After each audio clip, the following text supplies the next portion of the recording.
Hahabulin daw ni Pangulong Bongbong Marcos sa mga may kinalaman sa kasunduan ni dating Pangulong Rodrigo Duterte sa China na tinawag niyang secret agreement.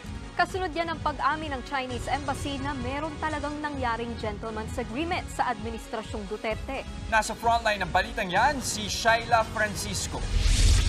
Mas lalong nakumbinsi si Pangulong Bongbong Marcos na sikreto ang nangyaring gentleman's agreement ni dating Pangulong Rodrigo Duterte sa China kaugnay sa paghahatid ng supply sa BRP Sierra Madre na nakasadsad sa Ayungin Show. Kasunod yan ang pag-amin mismo ng China na meron talagang kasunduan sa pagitan ng dalawang bansa. Ayon sa Chinese Embassy na buong gentleman's agreement sa Administrasyong Duterte. Nagpatuloy raw yan sa unang bahagi ng termino ni Marcos. Hanggang sa noong February 2023, hindi na raw ito sinunod ng ating gobyerno dahilan ng pagtaas ng tensyon sa teritoryo. Ang pahayag na yan ng Chinese Embassy taliwas sa sinabi ni Duterte na walang